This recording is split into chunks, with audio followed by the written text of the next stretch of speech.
മാറ്റങ്ങൾ ആർക്കും ഇഷ്ടമല്ല, പ്രത്യേകിച്ച് അസൗകര്യങ്ങൾ ഉള്ള സ്ഥലത്തേക്കുള്ള മാറ്റങ്ങൾ. എന്നാൽ ദൈവം മാറ്റങ്ങളിലൂടെ നമ്മെ വളർത്തണം എന്നാഗ്രഹിക്കുന്നു. ഉൽപ്പത്തി പുസ്തകം 30-ാം അധ്യായത്തിലേക്ക് വരുമ്പോൾ യാക്കോബ് 20 വർഷങ്ങളായി ഹാരാനിൽ പാർക്കുന്നതായി നാം കാണുന്നു. വാഗ്ദത്ത നാട്ടിൽ നിന്നും വളരെ വളരെ ദൂരെ. ഇപ്പോൾ അവന് കുടുംബമായി, കുട്ടികളായി. ഈ കുട്ടികൾ ഇസ്രായേലിലെ 12 ഗോത്രങ്ങൾക്കും തലവന്മാരാകേണ്ടവരാണ്. അവർ ലോകത്തിനൊരനുഗ്രഹമാകേണ്ടവർ.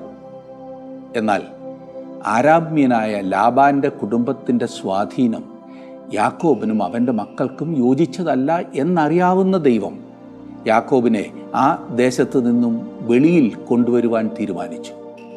ഹാരാനിലെ അന്തരീക്ഷം മോശമായിരുന്നതിനാലാണല്ലോ ദൈവം അബ്രഹാമിനെ ആ ദേശത്ത് നിന്നും കനാലിലേക്ക് കൊണ്ടുപോയത്. അതുകൊണ്ടാണല്ലോ തൻ്റെ മകൻ ഇസഹാക്കിനെ അവിടേക്ക് കൊണ്ടുപോകരുതെന്ന് അബ്രഹാം തൻ്റെ ദാസനെ കൊണ്ട് ശപഥം ചെയ്യിച്ചത്.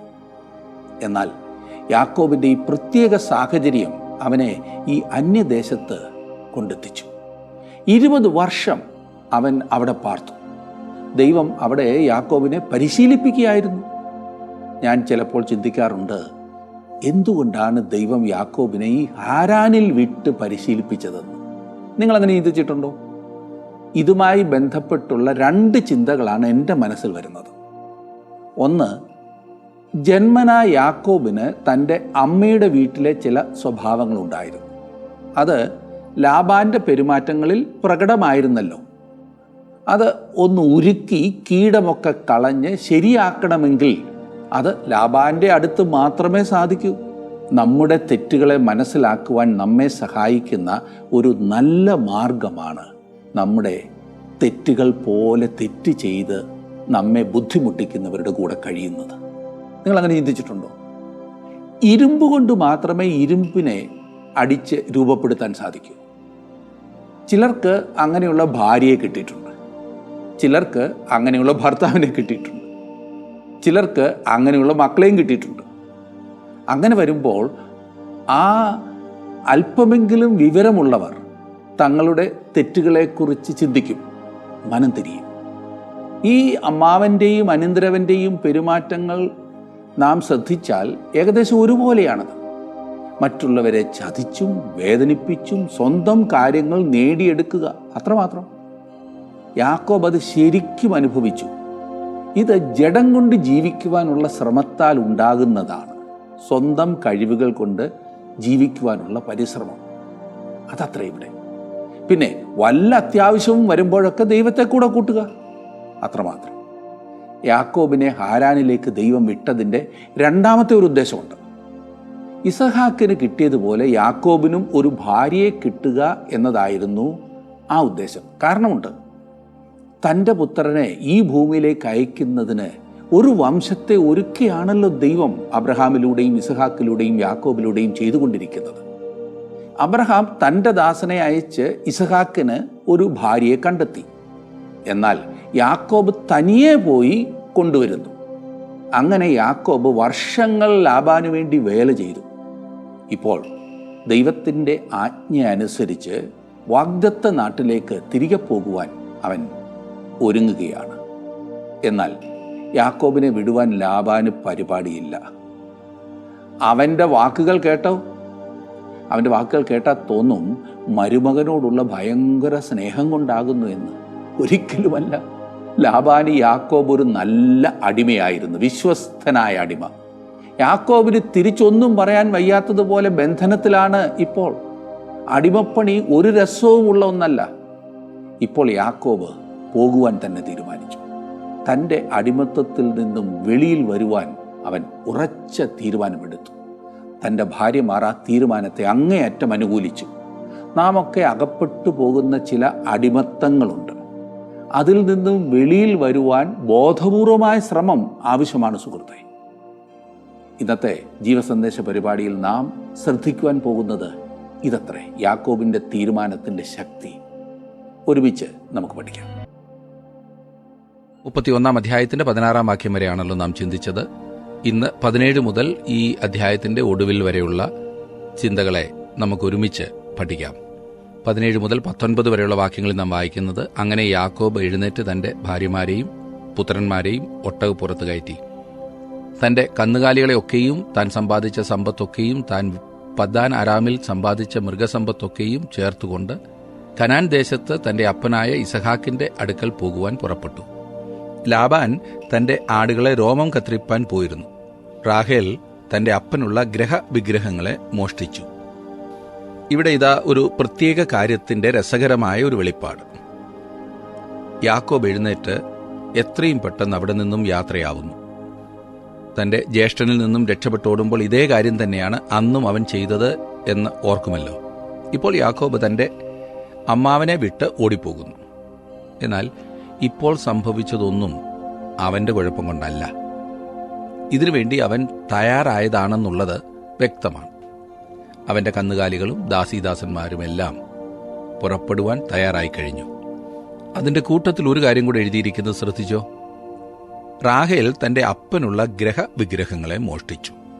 അവർ ഇതുപോലെയുള്ളതിനെ ആരാധിക്കുന്ന ഒരു ചുറ്റുപാടിലായിരുന്നു. പ്രത്യേകിച്ച് റാഹേൽ വളർത്തപ്പെട്ടത് ഇങ്ങനെയുള്ള ആരാധനയുടെ ഒരു വീട്ടിലായിരുന്നു. യാക്കോബിന്റെ പുത്രന്മാർ അങ്ങനൊരു അന്തരീക്ഷത്തിൽ വളർത്തപ്പെടുവാൻ ദൈവം ആഗ്രഹിച്ചില്ല. റാഹേലിന്റെയും ലേയയുടെയും ജീവിതം അതുപോലൊരു വീട്ടിലായിരുന്നു. അങ്ങനെ അവൾക്ക് തന്റെ ദൈവത്തെ കൂടെ കൊണ്ടുപോകണം എന്നൊരാഗ്രഹം. എന്തൊരാഗ്രഹമല്ലേ! എത്ര പ്രാചീനമായൊരു ചിന്താഗതി അല്ലേ! ദൈവത്തെ കൂടെ കൊണ്ടുപോയി ആരാധിക്കുക, അതും മോഷ്ടിച്ചു കൊണ്ടുപോകുക. മണ്ടത്തരമെന്നല്ലാതെ എന്ത് പറയാൻ. ഇന്നും അനേകരും കാണിക്കുന്നത് ഇതൊക്കെ തന്നെയാണ്. യാക്കോബും ഭവനത്തിൽ നിന്നും ഓടിപ്പോരുമ്പോൾ ചിന്തിച്ചത് അവൻ ദൈവത്തിൽ നിന്നും ഓടിപ്പോരുക എന്നത്രേ. എന്നാൽ ബഥേലിൽ ദൈവം അവന് പ്രത്യക്ഷനായി. അവൻ അവിടെ ചോദിക്കുന്നുണ്ട്, ദൈവം ഇവിടെയും വന്നോ എന്ന്. ദൈവത്തിൽ നിന്നും ഓടി ഒളിക്കുവാൻ സാധ്യമല്ലെന്ന് യാക്കോബ് അന്ന് മനസ്സിലാക്കി. നിങ്ങൾ ചന്ദ്രനിൽ പോയാലും ചൊവ്വായിൽ പോയാലും സൂര്യനിൽ പോയാലും എവിടെ പോയാലും ദൈവത്തിൽ നിന്നും അകലെ പോകുവാൻ സാധ്യമല്ല സുഹൃത്തേ. പലരും ഈ ദൈവത്തെയും കൊണ്ടാണ് ആരാധിക്കുവാൻ പോകുന്നത്. അതെ സുഹൃത്തെ, നിങ്ങൾക്ക് ഇപ്രകാരം കൊണ്ടു നടക്കാവുന്നവനല്ല ജീവനുള്ള ദൈവം, സത്യദൈവം. പിന്നെ നിങ്ങളുടെ സൗകര്യത്തിന് നിങ്ങളുണ്ടാക്കുന്ന ദൈവം അത് കൊണ്ടു നടക്കുവോ? എന്തെങ്കിലുമൊക്കെ ചെയ്യാവുന്നതാണ്. നിങ്ങളുടെ സൗകര്യത്തിന് തുള്ളുന്നവനല്ല ബൈബിളിൽ നാം കാണുന്ന ദൈവം. അങ്ങനെ നിങ്ങൾ കരുതുന്നുവെങ്കിൽ അത് സ്വയം വഞ്ചിക്കലാണ്. ലാബാൻ തന്റെ ആടുകളെ രോമം കത്രിപ്പാൻ പോയിരുന്നു എന്നെഴുതിയിരിക്കുന്നു. ലാബാൻ ആടുകളെ രോമം കത്രിപ്പാൻ പോകുന്നത് വരെ യാക്കോബ് കാത്തിരുന്നു. ചിലപ്പോൾ വീട്ടിൽ നിന്നും അല്പം ദൂരെ ആയിരുന്നിരിക്കും ലാബാൻ പോയിരുന്നത്. അങ്ങനെ ലാബാൻ വീട്ടിലെങ്ങും ഇല്ലാതിരുന്നപ്പോൾ താൻ പോകുകയാണെന്ന് പറയുവാൻ യാക്കോബ് അങ്ങ് മറന്നുപോയി എന്ന് തോന്നുന്നില്ലേ? അങ്ങനെയാണല്ലോ മിടുക്കന്മാർ പോകുന്നത്, അങ്ങനെയാണല്ലോ മിടുക്കന്മാർ മോഷ്ടിക്കുന്നതും. എന്നിട്ട് നല്ല ഉപാധിയും പറഞ്ഞു. യോർദാൻ നദിയുടെ കിഴക്കായിരുന്നു ഈ സ്ഥലം. ഇതിനോടകം യാക്കോബും കൂട്ടരും നല്ല ദൂരം എത്തിക്കഴിഞ്ഞിരിക്കുന്നു എന്ന് ഈ ഭാഗത്തു നിന്ന് നമുക്ക് കാണുവാൻ സാധിക്കും. 22 23 വാക്യങ്ങളിൽ നാം വായിക്കുന്നത്, യാക്കോബ് ഓടിപ്പോയി എന്ന് ലാബാന് 3-ാം ദിവസം അറിവ് കിട്ടി. ഉടനെ അവൻ തന്റെ സഹോദരന്മാരെ കൂട്ടിക്കൊണ്ട് 7 ദിവസത്തെ വഴി അവനെ പിന്തുടർന്നു. ഗിലെയാദ് പർവ്വതത്തിൽ അവനോട് ഒപ്പമെത്തി. നോക്കണം, എന്തുമാത്രം ദൂരത്തിലാണ് അവൻ പോയിരിക്കുന്നതെന്ന്. യാക്കോബിനെ കണ്ടുമുട്ടുവാൻ ലാബാനും കൂട്ടർക്കും കഴിഞ്ഞത് അവർ അത്രയും വേഗത്തിൽ സഞ്ചരിച്ചതുകൊണ്ടായിരുന്നു. യാക്കോബിന്റെ കാര്യത്തിൽ എന്തെങ്കിലും നല്ല കാര്യം ചിന്തിച്ചുകൊണ്ടല്ല ലാബാൻ വരുന്നതെന്നുള്ളത് തീർച്ചയാണ്. അവനെ കൊല്ലുവാൻ തക്കവണ്ണം കോപത്തോടെയാണ് ലാബാൻ വരുന്നതെന്ന് ഓർക്കണം. അതിന് പ്രത്യേക കാരണമൊന്നും വേണമെന്നില്ല, അല്ലെങ്കിൽ അവൻ കാരണം ഉണ്ടാക്കിക്കോളും. എന്നാൽ ദൈവം ഈ കാര്യത്തിൽ ഇടപെടുന്നു. 24-ാം വാക്യം, എന്നാൽ ദൈവം രാത്രി സ്വപ്നത്തിൽ അരാമ്യനായ ലാബാന്റെ അടുക്കൽ വന്ന് അവനോട്, നീ യാക്കോബിനോട് ഗുണമെങ്കിലും ദോഷമെങ്കിലും പറയാതിരിപ്പാൻ സൂക്ഷിച്ചുകൊള്ളുക എന്ന് കൽപ്പിച്ചു. ഇത് കൊള്ളാമില്ലേ? ഇവിടെ പറയുന്നത്, ലാബാനെ, നീ പറയുന്നതും ചെയ്യുന്നതുമൊക്കെ വളരെ സൂക്ഷിച്ചു വേണം. വെറുതെ യാക്കോബിനോട് കയറി വഴക്കിടരുത്. തെറ്റിപ്പോയിരുന്നെന്നാലും ദൈവം നമ്മെ എത്ര ആർദ്രതയോടെയാണ് കരുതുന്നത് എന്നോർക്കണം. അവന്റെ കണ്ണിന്റെ കൃഷ്ണമണി പോലെ അവൻ തന്റെ മക്കളെ കാക്കുന്നു. 25-ാം വാക്യത്തിൽ ലാബാൻ യാക്കോബിനോടൊപ്പമെത്തി. യാക്കോബ് പർവ്വതത്തിൽ കൂടാരമടിച്ചിരുന്നു. ലാബാനും തന്റെ സഹോദരന്മാരുമായി ഗിലെയാദ് പർവ്വതത്തിൽ കൂടാരമടിച്ചു. ലാബാൻ പറയുന്നത് ശ്രദ്ധിച്ചാലും അവൻ കൗശലക്കാരനായ ഒരു വ്യക്തിയാണെന്ന് ഞാൻ പല പ്രാവശ്യം പറഞ്ഞല്ലോ. അവൻ തീ തുപ്പിക്കൊണ്ടാണ് വന്നത്. അതെ, യാക്കോബ് കൊണ്ടുപോന്ന സകലതും തിരികെ പിടിച്ചുകൊണ്ടു പോരുവാനാണ് അവന്റെ പരിപാടി. ഒരുപക്ഷെ യാക്കോബിനെ കൊന്നിട്ട് തന്റെ 2 പെൺമക്കളെയും അവരുടെ കുട്ടികളെയും കൂട്ടിക്കൊണ്ടു പോരുവാനും അവന് പരിപാടി ഉണ്ടായിരുന്നിരിക്കണം. ഏതായാലും ദൈവം ഇവിടെ ഇടപെടുന്നു. ഇവിടെ നമുക്ക് കാണുവാൻ സാധിക്കുന്നത്, ഒരിക്കൽ ദൈവവുമായി ബന്ധപ്പെട്ടതിന് ശേഷം, ദൈവത്തെ അറിഞ്ഞതിന് ശേഷം, ദൈവത്തിനു വേണ്ടി സമർപ്പിച്ചതിന് ശേഷം, ദൈവഹിതത്തിന് വെളിയിലായിരിക്കുന്ന പ്രിയപ്പെട്ടവരെ ശരിയായ വഴിയിൽ കൊണ്ടുവരുവാൻ ദൈവം തന്നെ അവസരം ഒരുക്കുന്നു എന്നതാണ്. അത് ശ്രദ്ധിക്കുവാനും അനുസരിക്കുവാനും ഒരുക്കമുള്ളവരായിരുന്നാൽ അനുഗ്രഹം പ്രാപിക്കുവാൻ സാധിക്കും. സുഹൃത്തെ, അനുസരിക്കുവാനും സമർപ്പിക്കുവാനും താമസിക്കുന്നത്രയും കാലം നമുക്ക് അനുഗ്രഹവും താമസിക്കും. പലരും വളരെ താമസിച്ചിട്ട് പിന്നെ ദുഃഖിക്കുകയാണ്. ഇവിടെ യാക്കോബിന്റെ വളരെ നല്ല ഒരു മാതൃകയാണ് നമുക്ക് കാണുവാൻ സാധിക്കുന്നത്. 26, 27 വാക്യങ്ങൾ കൂടി നോക്കിക്കാട്ടെ. ലാബാൻ യാക്കോബിനോട് പറഞ്ഞത്, നീ എന്നെ ഒളിച്ചു പോയിക്കളയുകയും എന്റെ പുത്രിമാരെ വാളാൽ പിടിച്ചവരെ പോലെ കൊണ്ടുപോവുകയും ചെയ്തത് എന്ത്? നീ എന്നെ തോൽപ്പിച്ച് രഹസ്യമായിട്ട് ഓടിപ്പോകുകയും ഞാൻ സന്തോഷത്തോടും സംഗീതത്തോടും മുരജത്തോടും വീണയോടും കൂടെ നിന്നെ അയപ്പാൻ തക്കവണ്ണം എന്നെ അറിയിക്കാതിരിക്കുകയും ചെയ്തതെന്ത്? നോക്കണേ, ലാബാനമ്മാവൻ എത്ര വിദഗ്ധമായിട്ടാണ് കാര്യം അവതരിപ്പിക്കുന്നത്. ഒരു യഥാർത്ഥ തന്ത്രശാലി. അവർ യാക്കോബിന് നൽകാനിരുന്ന വലിയ യാത്രയയപ്പ് സമ്മേളനം കൈവിട്ട് കളഞ്ഞതിൽ യാക്കോബിന് കുറ്റബോധം ഉണ്ടാകത്തക്കവണ്ണമാണ് ലാബാൻ സംസാരിക്കുന്നത്. ഞാൻ എന്തൊക്കെ തരുവാനാണ് മോനെ പരിപാടിയിട്ടിരുന്നതെന്ന് നിനക്കറിയാമോ? അവൻ പറഞ്ഞത് വാസ്തവമായിരുന്നോ? ഞാൻ സംശയിക്കുന്നു. തുടർന്നവൻ ഹൃദയത്തെ സ്പർശിക്കുന്ന രീതിയിൽ സംസാരിക്കുന്നത് കേട്ടോ. 28 വാക്യം, എന്റെ പുത്രന്മാരെയും പുത്രിമാരെയും ചുംബിപ്പാൻ എനിക്ക് ഇടതരാതിരിക്കുകയും ചെയ്തതെന്ത്? ഭോഷത്വമാകുന്നു നീ ചെയ്തത്. ഇവിടെ പുത്രന്മാർ എന്ന് പറഞ്ഞിരിക്കുന്നത് കൊച്ചുമക്കളുടെ കാര്യമാണ്. ഈ ലോകത്തിന്റെ ചരിത്രരേഖകളിൽ അവർ വളരെ ഉന്നതന്മാരാകുവാൻ പോകുന്നവരാണ്. 12 ഗോത്രങ്ങളുടെ പിതാക്കന്മാർ. എത്ര സ്നേഹനിർഭരമായിട്ടാണ് ലാബാൻ ഇതെല്ലാം അവതരിപ്പിക്കുന്നതെന്ന് നിങ്ങൾ ശ്രദ്ധിച്ചോ? തന്ത്രശാലികൾ എപ്പോഴും അങ്ങനെയാണ്. കാര്യം കാണണമല്ലോ. 29 വാക്യത്തിൽ നാം വായിക്കുന്നത്, നിങ്ങളോട് ദോഷം ചെയ്യുവാൻ എന്റെ പക്കൽ ശക്തിയുണ്ട്, എങ്കിലും നീ യാക്കോബിനോട് ഗുണമെങ്കിലും ദോഷമെങ്കിലും ചെയ്യാതിരിപ്പാൻ സൂക്ഷിച്ചുകൊള്ളുക എന്ന് നിങ്ങളുടെ പിതാവിന്റെ ദൈവം കഴിഞ്ഞ രാത്രി എന്നോട് കൽപ്പിച്ചിരിക്കുന്നു. ഇപ്പോൾ മനസ്സിലായല്ലോ ലാബാന്റെ പരിപാടി എന്തായിരുന്നെന്ന്. ഒരു യാത്രയപ്പ് കൊടുക്കുവാനുള്ള പരിപാടിയൊന്നും അവനില്ലായിരുന്നു. ദ്രോഹിക്കുവാൻ മാത്രമാണ് അവൻ ഒരുങ്ങി വന്നത്. പക്ഷേ അവൻ എന്തെങ്കിലും ദ്രോഹം ചെയ്യുന്നതിൽ നിന്നും ദൈവം അവനെ വിലക്കി. 30 വാക്യത്തിൽ നാം കാണുന്നത്, ആകട്ടെ നിന്റെ പിതൃഭവനത്തിനായുള്ള അതിവാഞ്ചയാൽ നീ പുറപ്പെട്ടു പോന്നു, എന്നാൽ എന്റെ ദേവന്മാരെ മോഷ്ടിച്ചത് എന്തിന്? ഇപ്പോൾ ഇതാ ലാബാൻ മോഷ്ടിക്കപ്പെട്ട ദേവന്മാരെക്കുറിച്ച് അന്വേഷിക്കുന്നു. സത്യം പറഞ്ഞാൽ റാഗേൽ വിഗ്രഹങ്ങളെ മോഷ്ടിച്ചത് യാക്കോബ് അറിഞ്ഞതേയില്ല, പാവം. അതുകൊണ്ട് തന്നെ യാക്കോബ് മറുപടി പറയുമ്പോൾ ലാബാനോട് അറിയിക്കാതെ ഓടിപ്പോന്നതിനുള്ള വിശദീകരണം മാത്രമേ നൽകുന്നുള്ളൂ എന്ന് 31 വാക്യത്തിൽ നാം കാണുന്നു. യാക്കോബ് ലാബാനോട്, പക്ഷേ നിന്റെ പുത്രിമാരെ നീ എന്റെ പക്കൽ നിന്ന് അപഹരിക്കും എന്ന് ഞാൻ ഭയപ്പെട്ടു. തന്റെ ഭാര്യമാരെയും തന്റെ കുടുംബത്തെയും തനിക്കുള്ള മറ്റു വകകളെയും കൊണ്ടുപോകുവാൻ തന്നെ അനുവദിക്കുകയില്ല എന്ന് യാക്കോബ് അറിഞ്ഞിരുന്നു. തുടർന്ന് മോഷ്ടിക്കപ്പെട്ടു എന്ന് പറഞ്ഞിരിക്കുന്ന വിഗ്രഹങ്ങളെക്കുറിച്ച് യാക്കോബ് മറുപടി പറയുന്നത് ശ്രദ്ധിച്ചാട്ട് 32 വാക്യത്തിൽ, എന്നാൽ നീ ആരുടെ പക്കലെങ്കിലും നിന്റെ ദേവന്മാരെ കണ്ടാൽ അവൻ ജീവനോടിരിക്കരുത്. എന്റെ പക്കൽ നിന്റെ വക വല്ലതുമുണ്ടോ എന്ന് നീ നമ്മുടെ സഹോദരന്മാർ കാണുക നോക്കി എടുക്ക എന്നുത്തരം പറഞ്ഞു. റാഹേൽ അവയെ മോഷ്ടിച്ചത് യാക്കോബ് അറിഞ്ഞില്ല. ഈ പറഞ്ഞ വിഗ്രഹങ്ങൾ ലാബാന്റെ പക്കൽ നിന്നും ആരും മോഷ്ടിച്ചിരിക്കില്ല എന്ന് യാക്കോബിന് ഉറപ്പുണ്ടായിരുന്നു. യാക്കോബ് ലാബാനെ വിശ്വസിച്ചില്ല. എന്നാൽ ലാബാൻ യാക്കോബിനെ വിശ്വസിച്ചെന്ന് നിങ്ങൾ ചിന്തിച്ചാൽ അത് അതിലും തെറ്റാണ്. അവർക്ക് അന്യോന്യം ഒരു മതിപ്പും വിശ്വാസവും ഇല്ലായിരുന്നു. നല്ല ഒന്നാന്തരം അമ്മായിയപ്പനും മരുമകനും അല്ലേ? അമ്മായിയമ്മയ്ക്കും മരുമകൾക്കും ഇതുപോലുള്ള വിശ്വാസമേ ഉള്ളെങ്കിൽ അതും വലിയ പ്രശ്നമാണ്. അവർ ഒരുമിച്ച് ചിലവഴിച്ച വർഷങ്ങളെക്കുറിച്ച് ചിന്തിച്ചു നോക്കൂ. വിശ്വാസമില്ലാതെ 20 വർഷം ഒരുമിച്ചവർ ചിലവഴിച്ചു. തമ്മിൽ വിശ്വാസമില്ലാതെ ഒരുമിച്ച് ജീവിക്കുന്നതും പ്രവർത്തിക്കുന്നതുമെല്ലാം പ്രയാസമാണ്, അത് കൂടുതൽ ബുദ്ധിമുട്ടിലേക്ക് മാത്രമേ നയിക്കൂ. അത് സ്വന്തം ഭവനത്തിലാണെങ്കിലും സഭയിലാണെങ്കിലും അത് നമ്മുടെ സമൂഹത്തിലാണെങ്കിലും അന്യോന്യം വിശ്വാസമില്ലാതെ പ്രവർത്തിക്കുവാനോ ജീവിക്കുവാനോ സാധിക്കില്ല. 33 മുതലുള്ള വാക്യങ്ങൾ നോക്കിക്കാട്ട്, അങ്ങനെ ലാബാൻ യാക്കോബിന്റെ കൂടാരത്തിലും ലേയയുടെ കൂടാരത്തിലും 2 ദാസിമാരുടെ കൂടാരത്തിലും ചെന്ന് നോക്കി, ഒന്നും കണ്ടില്ല താനും. അവൻ ലേയയുടെ കൂടാരത്തിൽ നിന്നിറങ്ങി റാഹേലിന്റെ കൂടാരത്തിൽ ചെന്നു. എന്നാൽ റാഹേൽ വിഗ്രഹങ്ങളെ എടുത്ത് ഒട്ടകക്കോപ്പിനകത്തിട്ട് അതിന്മേലിരിക്കുകയായിരുന്നു. ലാബാൻ കൂടാരത്തിലൊക്കെയും തിരഞ്ഞു നോക്കി, കണ്ടില്ല താനും.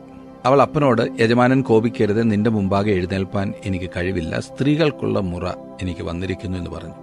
അങ്ങനെ അവൻ ശോധന കഴിച്ചു, ഗ്രഹവിഗ്രഹങ്ങളെ കണ്ടില്ല താനും. തന്റെ പെൺകുട്ടികളിൽ ഒരുവളുടെ കൈവശം അതുണ്ടായിരിക്കുമെന്ന് തന്നെയാണ് ലാബാൻ കരുതിയത്. ഏതായാലും റാഹേൽ ഈ പറഞ്ഞതിനേക്കാൾ ഒക്കെ കൗശലക്കാരിയായിരുന്നു. അത് അങ്ങനെയല്ലേ വരൂ? എല്ലാവിധത്തിലും അവളുടെ അപ്പന്റെ മകൾ തന്നെയല്ലേ അവൾ ആ വിഗ്രഹങ്ങൾ എടുത്ത് ഒട്ടകക്കോപ്പിനകത്തിട്ടു. ഈ ഒട്ടകക്കോപ്പ് ഒട്ടകത്തിന്റെ പുറത്ത് വെച്ചുകൊണ്ട് യാത്ര ചെയ്തിരുന്നതാണ്. അവൾ ആ പെട്ടിയുടെ പുറത്ത് കയറിയിരുന്നു. അപ്പനോട് പറയുന്ന ആ ഉപാധി ശ്രദ്ധിച്ചോ? ഈ കുടുംബത്തെക്കുറിച്ച് നമുക്ക് ലഭിക്കുന്നതായിട്ടുള്ള ചിത്രം എത്ര വിചിത്രമായിരിക്കുന്നില്ലേ? എല്ലാവരുടെയും വായിൽ നിന്നും കള്ളം മാത്രം പുറപ്പെടുന്നു. അന്യോന്യം വഞ്ചിക്കുകയല്ലാതെ വേറൊരു ലക്ഷ്യവും ഇവർക്കില്ല എന്നതുപോലെ തോന്നും. ഈ വിഗ്രഹങ്ങളെ മോഷ്ടിച്ചത് നാം ചിന്തിക്കുന്നതിനേക്കാൾ വളരെ ഗൗരവമായ പ്രത്യാഘാതങ്ങൾ ഉളവാക്കുന്നു.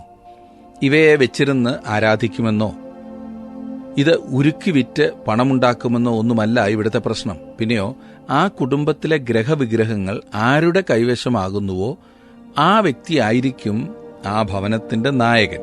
എന്ന് പറഞ്ഞാൽ നമ്മുടെ ലാബാനുള്ളതെല്ലാം യാക്കോബ് അവകാശമാക്കുവാൻ പോകുകയാണ് ഈ ഗ്രഹവിഗ്രഹം റാഹേലിന്റെ കയ്യിൽ ഇരിക്കമൂലം. നിയമപ്രകാരം യാക്കോബ് ആയിരിക്കും ആ കുടുംബത്തിലെ അവകാശി. അതത്രേ ലാബാനെ അധികം അസ്വസ്ഥനാക്കിയത്. യാക്കോബിന് തന്റെ എസ്റ്റേറ്റും സ്വത്തുക്കളുമെല്ലാം ലഭിക്കരുതെന്നായിരുന്നു ലാബാന്റെ ഒരേ ഒരു ചിന്ത. കാരണം അവന് ലഭിക്കാവുന്നതിലും കൂടുതൽ ലഭിച്ചു കഴിഞ്ഞിരിക്കുകയാണ്. തനിക്ക് പുത്രന്മാരുണ്ടല്ലോ, അവർക്കും കൂടി വേണം. ലാബാന്റെ ഈ അന്വേഷണമെല്ലാം കഴിഞ്ഞപ്പോൾ യാക്കോബിന് അല്പം ധൈര്യമായി. അവർക്ക് വിഗ്രഹങ്ങളെ കണ്ടെത്തുവാൻ കഴിഞ്ഞില്ല. മാത്രവുമല്ല, അവ അവിടെങ്ങും ഇല്ല എന്ന് യാക്കോബിന് തീർച്ചയായിരുന്നു. തന്റെ പുറകെ ഓടി വന്ന് ഭീഷണിപ്പെടുത്തിയ അമ്മായിയപ്പനെ ശാസിക്കുവാനും യാക്കോബ് മറന്നില്ല. 36 വാക്യം. അപ്പോൾ യാക്കോബിന് കോപം ജ്വലിച്ചു. അവൻ ലാബാനോട് വാദിച്ചു. യാക്കോബ് ലാബാനോട് പറഞ്ഞതെന്തെന്നാൽ, എന്റെ കുറ്റമെന്ത്? നീ ഇത്ര ഉഗ്രതയോടെ എന്റെ പിന്നാലെ ഓടി വരേണ്ടതിന് എന്റെ തെറ്റ് എന്ത്? ഇപ്പോൾ യാക്കോബ് അവന്റെ പരാതി പുറത്തു പറയുന്നു. കർക്കശ കോളേജിൽ നിന്നും വിജയകരമായി യാക്കോബ് പുറത്തു വന്നിരിക്കുകയാണ്. അപ്പോൾ അവന് അവന്റെ ബിരുദം ലഭിക്കുകയാണ്. അതിനുള്ള സമയമായി. 38 വാക്യത്തിൽ, ഈ 20 സംവത്സരം ഞാൻ നിന്റെ അടുക്കൽ പാർത്തു, നിന്റെ ചെമ്മരിയാടുകൾക്കും കോലാടുകൾക്കും ചനനാശം വന്നിട്ടില്ല, നിന്റെ കൂട്ടത്തിലെ ആട്ടുകൊറ്റന്മാരെ ഞാൻ തിന്നുകളഞ്ഞിട്ടുമില്ല. അവന് അവന്റെ ഭക്ഷണം പോലും ലഭിച്ചിരുന്നില്ലായിരിക്കും. അതിനുപോലും അവൻ വില കൊടുത്തിരുന്നിരിക്കും. ലാബാൻ അത്രയ്ക്ക് നല്ലവനായിരുന്നല്ലോ. 39 വാക്യം. ദുഷ്ടമൃഗം കടിച്ചു കീറിയതിനെ നിന്റെ അടുക്കൽ കൊണ്ടുവരാതെ ഞാൻ അതിന് ഉത്തരവാദിയായിരുന്നു. പകൽ കളവ് പോയതിനെയും രാത്രി കളവ് പോയതിനെയും നീ എന്നോട് ചോദിച്ചു. എന്തൊരു ഭയങ്കരമല്ലേ! ഒരു മൃഗം മോഷണം പോകുകയോ വന്യമൃഗങ്ങൾ കടിച്ചു കീറുകയോ ഒക്കെ ചെയ്തിട്ടുള്ളപ്പോൾ യാക്കോബ് അതിന് വില കൊടുക്കേണ്ടി വന്നിരുന്നു എന്നാണ്. വീട്ടുജോലിക്കാർ എന്തെങ്കിലും ഒരു ചെറിയ നഷ്ടം വീട്ടിൽ വരുത്തിയാൽ പോലും അവരിൽ നിന്നും അത് ഈടാക്കുന്ന വീട്ടുടമസ്ഥരെ ഇന്നും കാണാവുന്നതാണ്. ലാബാന്റെ അനുയായികളാണ് ഈ പറഞ്ഞവർ. 40 വാക്യത്തിൽ, ഇങ്ങനെയായിരുന്നു എന്റെ വസ്തുത. പകൽ വെയിൽ കൊണ്ടും രാത്രി ശീതം കൊണ്ടും ഞാൻ ക്ഷയിച്ചു. എന്റെ കണ്ണിന് ഉറക്കമില്ലാതെയായി. വേനൽക്കാലത്ത് പോലും അവനൊരവധി ലഭിച്ചിരുന്നില്ല. ശീതകാലത്ത് യാക്കോബ് ആടുകളോടും കന്നുകാലികളോടും കൂടി വെളിയിൽ കിടക്കണമായിരുന്നു. ഉറക്കമില്ലാത്ത രാത്രികൾ. പാവം യാക്കോബ്. 41 വാക്യം. ഈ 20 സംവത്സരം ഞാൻ നിന്റെ വീട്ടിൽ പാർത്തു. 14 സംവത്സരം നിന്റെ 2 പുത്രിമാർക്കായിട്ടും 6 സംവത്സരം നിന്റെ ആട്ടിൻകൂട്ടത്തിനായിട്ടും നിന്നെ സേവിച്ചു. 10 പ്രാവശ്യം നീ എന്റെ പ്രതിഫലം മാറ്റി. ഇതത്ര വാസ്തവത്തിൽ യാക്കോബിന് സംഭവിച്ചത്. ഇവിടെ ഇതാ കൗശലക്കാരനായ ഒരു മനുഷ്യൻ പാപം കൊണ്ട് നേരെയാകാം എന്ന് തന്നെയാണ് അവൻ കരുതിയത്. എന്നാൽ ദൈവം അതിന് അവനെ അനുവദിച്ചില്ല. കാരണം ദൈവം തന്നെ പറഞ്ഞതാണ്, മനുഷ്യൻ വിതയ്ക്കുന്നത് തന്നെ കൊയ്യുമെന്ന്. പ്രിയ സുഹൃത്തെ, ഇത് നമുക്കൊരു വലിയ പാഠമായിരിക്കട്ടെ. പാപം കൊണ്ട് രക്ഷപ്പെടാമെന്ന് കരുതരുത്. കൈക്കൂലി വാങ്ങുന്ന സുഹൃത്തെ, കൈക്കൂലി കൊടുക്കുന്ന സുഹൃത്തെ, കള്ളം പറയുന്ന സഹോദരി, മറ്റുള്ളവരെ വഞ്ചിക്കാൻ മടിക്കാത്ത യുവാവേ, വാക്കുകൾ കൊണ്ടും പ്രവർത്തനങ്ങൾ കൊണ്ടും മറ്റുള്ളവരെ മുറിപ്പെടുത്തുന്ന പ്രിയപ്പെട്ടവരെ, ഇതാ യാക്കോബിന്റെ ജീവിതം നിങ്ങൾക്കൊരു മുന്നറിയിപ്പാണ്. സ്വന്തം ഭവനത്തിൽ വെച്ച് അവൻ ദൈവത്തിന് സമർപ്പിക്കുവാൻ വിസമ്മതിച്ചു. അതുകൊണ്ട് അവൻ അവന്റെ അമ്മാവന് സ്വയം സമർപ്പിക്കേണ്ടി വന്നു. മാന്യമായി ഒരു ഭാര്യയെ സ്വീകരിക്കുവാൻ യാക്കോബ് വന്നു. എന്നാൽ അവനെ ഒരു അടിമയാക്കി. കാരണം ഒരു ആദ്യജാതന്റെ അവകാശങ്ങളെ ദൈവം മാനിക്കുന്നു. യാക്കോബ് തന്റെ അപ്പനെ ചതിച്ചു. എന്നാൽ അവന്റെ അമ്മായിയപ്പൻ യാക്കോബിനെ ചതിച്ചു. ഇളയവനായ യാക്കോബ് മൂത്തവനായി അഭിനയിച്ചു. പിന്നീട് വിവാഹവേളയിൽ ഇളയവളെ തനിക്ക് ലഭിക്കുമെന്ന് വിശ്വസിച്ച യാക്കോബിന് മൂത്തവളെ ലഭിച്ചു. ഏത് വിധേനയും കാര്യം കാണണമെന്നുള്ള ഒരൊറ്റ ചിന്തയിലാണ് ജ്യേഷ്ഠാവകാശം കൈക്കലാക്കുവാൻ യാക്കോബ് തന്റെ ഉപായങ്ങൾ ഇറക്കിയത്. തന്റെ ശരീരം ആട്ടിൻ തോൽ കൊണ്ട് പൊതിഞ്ഞ് അന്നവൻ അഭിനയിച്ചെങ്കിൽ അല്പം കൂടി മുൻപോട്ട് പോകുമ്പോൾ അവന്റെ സ്വന്തം പുത്രന്മാർ ഏതാണ്ട് അതുപോലെ തന്നെ അവനെ വഞ്ചിക്കുന്നത് നമുക്ക് കാണാം. അവർ ഒരു ആട്ടിൻകുട്ടിയെ കൊന്ന് അതിന്റെ രക്തത്തിൽ യോസഫിന്റെ മനോഹരമായ ഉടുപ്പ് മുക്കി അപ്പനെ കാണിച്ചു, തെറ്റിദ്ധരിപ്പിച്ചു, വഞ്ചിച്ചു. അപ്പന്റെ ഇഷ്ടപുത്രൻ എന്ന് അഭിനയിച്ച് യാക്കോബ് തന്റെ അപ്പനെ വഞ്ചിച്ചു. അവന്റെ പുത്രന്മാർ യാക്കോബിന്റെ ഇഷ്ടപുത്രനായ യോസഫിന്റെ പേര് പറഞ്ഞ് അവനെ വഞ്ചിക്കുവാൻ പോകുകയാണ്. ദുഃഖമുണ്ടെങ്കിലും പറയാതിരിക്കാൻ തരമില്ല സുഹൃത്തെ. ഏതൊരു വ്യക്തിയും വിതയ്ക്കുന്നത് തന്നെ കൊയ്യും. വീണ്ടും 42-ാം വാക്യം, എന്റെ പിതാവിന്റെ ദൈവമായി അബ്രഹാമിന്റെ ദൈവവും ഇസഹാക്കിന്റെ ഭയവുമായവൻ എനിക്കില്ലായിരുന്നു എങ്കിൽ നീ ഇപ്പോൾ എന്നെ വെറുതെ അയച്ചു കളയുമായിരുന്നു. ദൈവം എന്റെ കഷ്ടതയും എന്റെ കൈകളുടെ പ്രയത്നവും കണ്ട് കഴിഞ്ഞ രാത്രി ന്യായം വിധിച്ചു. യാക്കോബ് കോടതിയിൽ സമയം ചെലവഴിച്ചു കഴിഞ്ഞു. അവൻ തന്റെ പരാതികൾ പറഞ്ഞു. ഇപ്പോൾ അവൻ ലാബാനെ വിട്ടുപോകുകയാണ്. അവർ അന്യോന്യം വിട പറയുന്നു. ഒരു ഉടമ്പടിയും ഉണ്ടാക്കുന്നു. യാക്കോബ് ഒരു കല്ല് തൂണായി നിർത്തുന്നു. എന്നിട്ടൊരു കൽക്കൂന ഉണ്ടാക്കിയിട്ട് ഒരു ഉടമ്പടി ഉണ്ടാക്കി. ഇത് രസകരമായ ഒരു ഉടമ്പടി തന്നെയാണ്. യഹോവ എനിക്കും നിനക്കും കാവലായിരിക്കട്ടെ എന്ന് പറഞ്ഞാൽ നീ ഇനിമേലിൽ എന്റേതൊന്നും മോഷ്ടിക്കാതിരിക്കുവാൻ ദൈവം തന്റെ ദൃഷ്ടി നിന്റെ മേൽ വയ്ക്കട്ടെ എന്നത്രേ. നല്ല ഒന്നാന്തരം ഉടമ്പടി. ഈ ഉടമ്പടിക്ക് ശേഷം അവർ തമ്മിൽ പിരിഞ്ഞു. മിസ്പയിലെ ആ കൽക്കൂമ്പാരം ലാബാനും യാക്കോബും തമ്മിലുള്ള ഒരു അതിരായി, ഒരു ബൗണ്ടറിയായി രണ്ടുപേരും കണ്ടു, വാഗ്ദാനം ചെയ്തു. ആ അതിര് ലംഘിക്കില്ലെന്ന് അവർ തമ്മിൽ സമ്മതിച്ചു. വളരെ വിചിത്രമായ പെരുമാറ്റങ്ങൾ. ജീവിതത്തിൽ എത്രമാത്രം കരുതലോടെ വേണം നാം ജീവിക്കേണ്ടത് സുഹൃത്തെ. യാക്കോബിന്റെ അനുഭവങ്ങൾ നമ്മെ പഠിപ്പിക്കുന്നത് അതാണ്. ഇന്നത്തെ പഠനം എത്ര ചിന്തിപ്പിക്കുന്നതായിരുന്നില്ലേ? ജീവിതത്തിൽ എത്ര കരുതലോടെ വേണം നാം ജീവിക്കുവാൻ. അല്ലെങ്കിൽ നാം പലതിനും അടിമവേല ചെയ്യേണ്ടി വരും. അത് നിങ്ങൾക്കുണ്ടാകാതിരിക്കട്ടെ. പ്രാർത്ഥിക്കാം. കർത്താവേ, അവിടുത്തെ വചനം ഞങ്ങൾക്ക് ഓരോ ദിവസവും പറഞ്ഞു തരുന്നതിനായി സ്തോത്രം. ഞങ്ങൾ കേട്ട് മറക്കുന്നവരായിട്ടല്ല, കേൾക്കുന്ന വചനം അനുസരിക്കുന്നവരായി ജീവിപ്പാൻ അവിടെ ഞങ്ങളെ സഹായിക്കണമേ. ഇന്ന് ഞങ്ങൾ കേട്ട വചനത്തിൻ പ്രകാരം ഞങ്ങളുടെ ജീവിതങ്ങളെ ക്രമീകരിപ്പാൻ സ്വർഗത്തിലെ ആലോചന ഞങ്ങൾക്ക് തന്നതോർത്തു സ്തോത്രം. അവിടുത്തെ പരിശുദ്ധാത്മാവിൻ്റെ ശക്തിയിൽ ഞങ്ങളെ തുടർന്നും വഴി നടത്തണമേ. കർത്താവെ, ഇന്ന് ഈ വചനം കേട്ട എല്ലാവരെയും അവിടുന്ന് അനുഗ്രഹിക്കണമേ. ദൈവകൃപയിൽ ആയിരിക്കാൻ തക്കവണ്ണം ഓരോരുത്തർക്കും നീ സഹായിക്കണമേ. യേശുക്രിസ്തുവിൻ്റെ നാമത്തിൽ ഞങ്ങൾ അപേക്ഷിക്കുന്ന ഈ പ്രാർത്ഥന കേൾക്കുമാറാകണമേ. ആമേൻ. ദൈവം നിങ്ങളോട് ഓരോരുത്തരോടു കൂടെ ഇരിക്കട്ടെ. അടുത്ത ക്ലാസ്സിൽ നമുക്ക് വീണ്ടും കാണാം.